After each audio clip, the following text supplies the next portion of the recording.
I'm Ivan, host of the Fireball Run. I make a living traveling around the world and now join the Fireballers as they compete in a legendary 2,000-mile life-size trivia game. To win, they're taking the road less traveled in hot pursuit of America's underdiscovered places and obscure historic artifacts. Unlike reality TV, this competition is real. 50 teams will start right here in Hartford, Connecticut, and compete mile after mile in the world's largest trivia pursuit game, where America is the game board. Driving 8 days and 2,000 miles along the Eastern Seaboard, adventuring them to unique places like Queen Anne's County, Maryland, Williamsburg, Virginia, Topsail Beach, North Carolina, Florence, South Carolina, Liberty County, Georgia, and Sanford, Florida, to finish on Florida's incredible Space Coast. Like I said, this competition is real, and although there are 40 teams in the 8-day adventure rally, this season you'll hop into the backseat with these characters. Key thing to be curious, to observe, so that when the game starts, we're ready. This is actor Christopher McDonald for team number 99. You may know him from movies like Star Trek and Happy Gilmore. And this is his brother, Jim, who's also in the entertainment industry. Both are from Vulcan, New York. Team 100 is the Queen of Versailles team. And this is the Queen of Versailles, Miss Jacqueline Siegel. You might remember her story from the smash documentary, Queen of Versailles. Her and her husband, timeshare mogul David Siegel, are building the largest home in America. Jacqueline has a 4-person team consisting of her best friend Stanny, her publicist Robin, and this is their driver, Ryan. Together, they'll be driving this, a stretch limousine made for a queen. Jamie McDonald from Team 37. From Hartford, Connecticut, meet champion power eater, barbecue master, and Navy veteran, Jamie. He's teamed with this guy. My concerns are that my partner's gonna kill me and leave me for dead. His name is Win. Win goes for massages, manicures, and pedicures. And they're driving this. I hope this win isn't a lose for Team 37.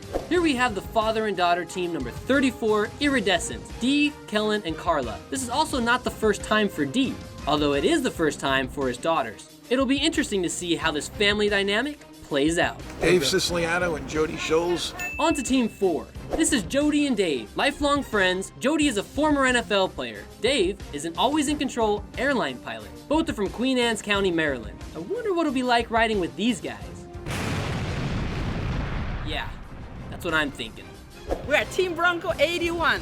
Live life like you mean it. Do good deeds while having a lot of fun. Number 81 is Team Bronco from Sweden. Meet husband and wife Bibi and Ricard. Bibi is a life coach and Ricard is a retired business owner. It'll be interesting to see how well they do in a game filled with US history and culture. This is Team 33, Moms on a Mission. 3 Texan motorhead mamas who've traded in the family life for life on the road. I heard they brought a rental. Next from Arkansas is number 3, Team Camden. Don't let these country boys fool you. Thomas is a business consultant and Don, well, he owns a world-famous pawn shop. I'm Don Banks. Welcome to my world-famous pawn shop here in Camden, Arkansas. Headlining this year's space race are 4 astronaut teams from around the world. First up, representing Team USA is number 2, Space Shuttle Captain John McBride. He's being joined by his best friend Bonnie. Bonnie works for the tourism office. They are both from Cocoa Beach, Florida. All the way from across the world is number 9, Team India. And this is Wing Commander Rakesh Sharma. Rakesh is India's only surviving cosmonaut. His co-driver is a stunt driver named Amy. Now, Amy is actually married to another stunt driver in Fireball Run, but more on that later. This is number 6, Team Brazil. Lieutenant Colonel Marcos Pontes and his wife. Colonel Pontes is Brazil's only astronaut. They have paired up with his friend, Chance. Don't let the uniform fool you. Chance is not an astronaut. He's an aspiring actor. Finally, Team France's Major General, Jean-Luc Cartin. The general has been to space 6 times, both with the Americans and the Russians, and he is the only astronaut-cosmonaut of the 4 astronaut teams. He has paired up with Amy's husband, Cheeks. Cheeks is also a stunt driver and can be seen nearly daily as part of Disney's Lights, Motors, and Action Stunt team. With so many on this epic journey, you're bound to meet more personalities on the way. I think in the speed department, we've got it covered. There's a McLaren in the group, but I'm hoping that they're less experienced drivers. Yeah, I think it's a woman, so what chance does she have? By the way, did I happen to mention this guy as a lawyer? His son, a producer of B horror films.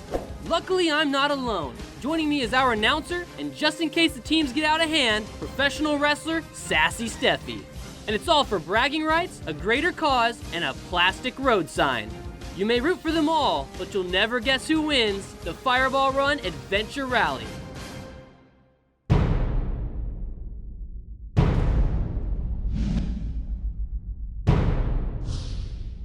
All right, Fireballers, soon you'll embark on an epic journey to some of the most unique places in America. Fireball Run is a point-based system, so there's no elimination. However, you'll need more brain power than horsepower to solve the trivia-based clues packed into the many mission envelopes you receive each day of the game.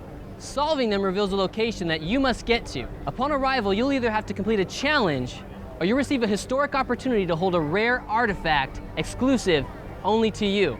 Each mission requires you to be at the location within a specific time window, and you can't speed. Inside your vehicle will be a GPS device by Alert GPS. Exceed the speed limit and you'll lose points. Solving these clues will not be easy, so I'm allowing you to use internet-connected devices and your cell phones. Now, if you want, you can also recruit assistance from family, friends, fans, the public, or even each other. But just remember the first rule of Fireball Run. Do not follow the team in front of you. Not all of you have the same missions. And if that wasn't enough, also packed inside those mission envelopes are bonuses. But please remember, all missions are real. However, the bonuses could be fake. And our game masters are really good at making a fake bonus look real. Going after a fake bonus is gonna cost you time and mileage. And if you overplay the hand, you're not gonna make it to your mission within the window. And if you arrive outside that time window, you lose all points associated with that mission. Oh, I almost forgot. Packed inside those envelopes are these. They're called highway cards. A highway card can either work for your team or it can set you back. Some of them can actually be played against other teams or even for other teams. When I give you the word, go meet the scorekeepers for your first mission. From this point on, you're simply a pawn in our life-size trivia game. Are you a winner or are you a loser? At stake is embarrassment, humiliation, and of course, the coveted plastic road sign. So Fireballers, get out of here!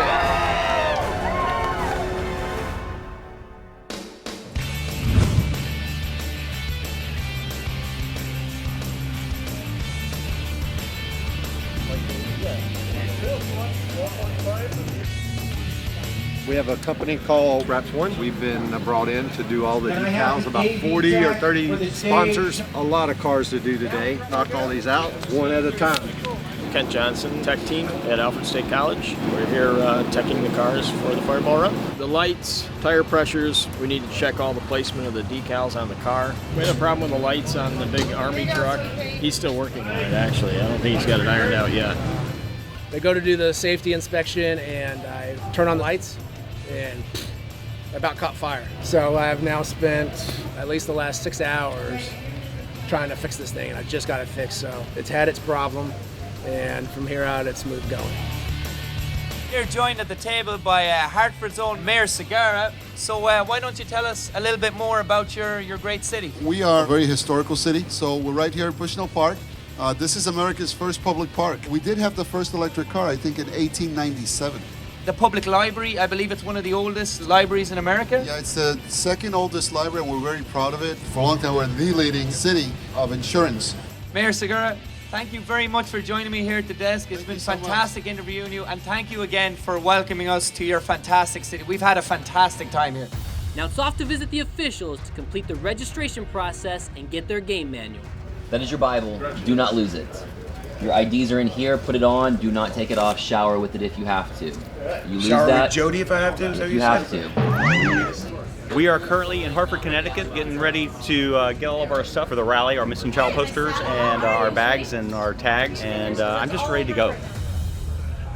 Fireballers aren't just playing a game. They are also participating in the world's largest active recovery effort for missing and exploited children. Each team has been assigned a child missing from their hometown. It is their ongoing mission to distribute those posters throughout the 2,000-mile journey in an effort to raise awareness and recover the child. And if you don't think one person can make a difference, since 2007, Fireball Run has aided in the recovery of an unprecedented 50 missing children.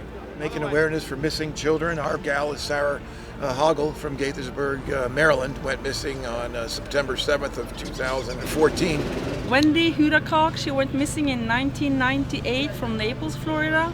She just wanted to go to a party, left the party with this guy, and never seen her again. Let's see if we can find Jamal. And we're going to try to do our mission, and at the same time, we're going to give flyers to find our missing kid.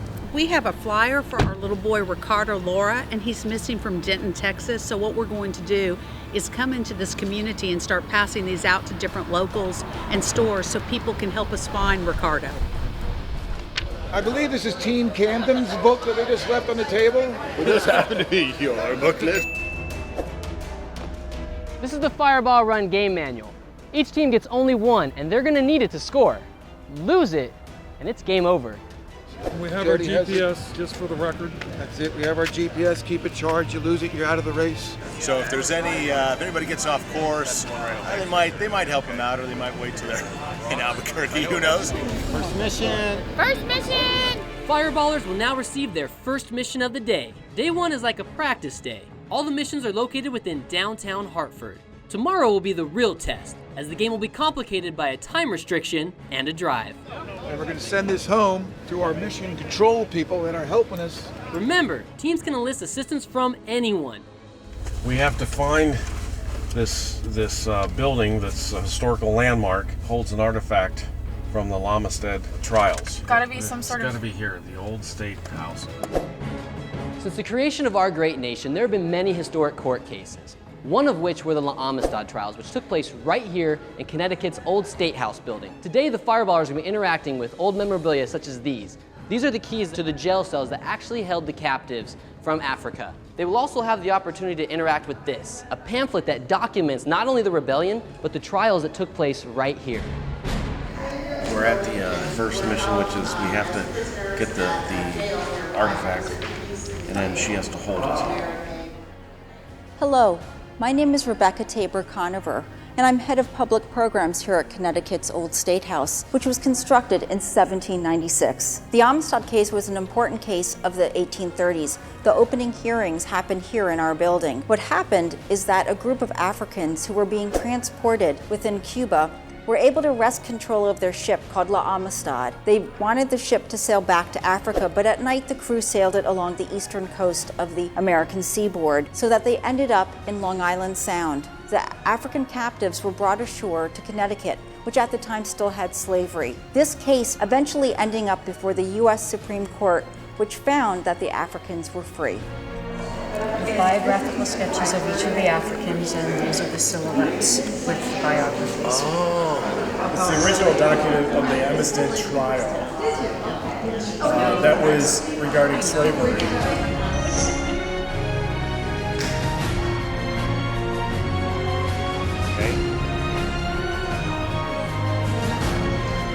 So we just completed our first mission, which we had to take a picture of one of us holding the artifacts, which was for the Lamestead trial. Oh, we're supposed to go right here. This is Hudson. What? Look, we're trying to get to Trinity Street, but unfortunately there is like an insane amount of construction. My GPS is confused because they have the interstates literally running through the middle of the city. It's telling me to go on the interstate, and it's traffic galore. Now we're going to try and grab a couple of bonuses. It says somewhere near downtown Hartford is this famously Stegosaurus sculpture. See if you can get a photo munching on it. What we're trying to achieve is this. I got Right like that. There you go. Come this way a little bit. Down a little bit. Back a little bit. It's your best side. That looks so dirty. We're going to Mark Twain's house, and we're going to hold his pen, the pen that he used to write with. We are going to provide a police escort to the Mark Twain house on Farmington Avenue in Hartford. Only us. How cool is that?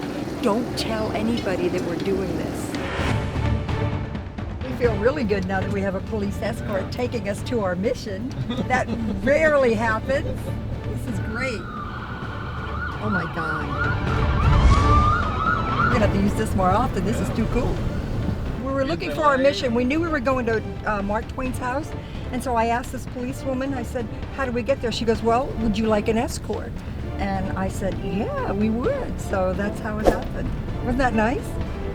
I love Mark Twain. I think he's a brilliant mind, one of the great brilliant American minds. He was a great thinker. It was 1868 when Mark Twain first visited and fell in love with the city of Hartford. 6 years later, him and his family moved into this, a newly built 19-room mansion. Now, not only was this the place where he developed American classics like The Adventures of Tom Sawyer and Adventures of Huckleberry Finn, but he also spent 17 of the most happy and productive years of his life right here in this house. Hello, my name is Jacques Lamar, the Director of Communications. Welcome, Fireballers, to the Mark Twain House and Museum. This is the house where Mark Twain lived and worked for over 17 years. And we give tours year-round, but it's not only the house that you can visit, we also have an amazing museum chock full of artifacts in our exhibitions. In fact, we have over 16,000 artifacts in our collection. Welcome to the capstone of this house, the billiard room. And in the corner behind us is where he worked on some of the greatest works of American literature, including The Adventures of Tom Sawyer, Adventures of Huckleberry Finn, The Prince and the Pauper, A Connecticut Yankee in King Arthur's Court, Life on the Mississippi, as well as short stories, letters, and essays. Today, the Fireball Run team's mission is to come into the Mark Twain house and pick up the pen Mark Twain used to write some of the great works of American literature and have their photo taken.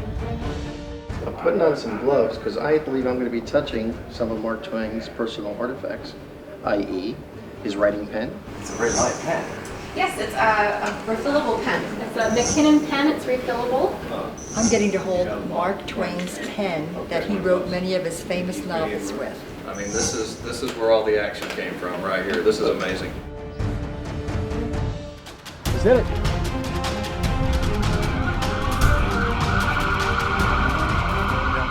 The Podunk were an indigenous tribe native to Hartford. Near Hartford's riverfront, captured along the banks of is a statue in honor of their ancestral history. This is bogus right here. Podunk. Don't get podunked. Looks like someone took the bait on a bogus bonus. Looking for an Indian, a podunk Indian. So you guys don't know where this statue, it's non-existent.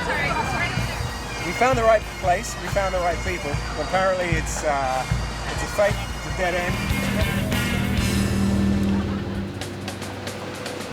Okay, then you're gonna give it back. Yeah, I'm gonna give it back to you. Promise? Yep, you're the keeper of the book. I promise. I realized very quickly it's very lonely to be a limo driver. It made me so sad, but it has one benefit, and that's this little button, and this is what happens. He blocked us. That comes in handy when you have 3 women. We're heading to the Hartford Public Library. We're going to be holding an Hartford scrapbook. What was the name of the lady on it? Aunt Jemima. Gwen Reed. Gwen Reed. Famously known for portraying Corker's Oates' Aunt Jemima. In the 1940s, high-profile roles for African Americans were nearly unheard of. Today, the Fireballers visiting Hartford Public Library will get to see and experience and even touch this unique theatrical artifact. My name is Ann Farrow. I'm an independent historian, researcher, and writer. Here at the Hartford Public Library, we have extraordinary archives and services that are available to the people of the city and to the surrounding towns. One of the amazing collections we have here at the Hartford History Center is that of Gwendolyn Clark Reed. She was also portraying Aunt Jemima for the Quaker Oats Company. From 1946 until the early 1960s, Gwen Reed traveled New England portraying Aunt Jemima at civic engagements. The cover of Gwen Reed's scrapbook. Can I hold it? Surely. That's beautiful. Wow. This theatrical scrapbook, created by Gwen Reed between 1936 and 1939, is an extremely important artifact for us here at the Hartford History Center. The Avery Memorial Theater is at Wadsworth Athenaeum, and that's where the Negro Unit performed their plays. Oh. These are all the plays that were performed and presented. This makes me cry. This is beautiful. Thank you so much. Thank you, certainly.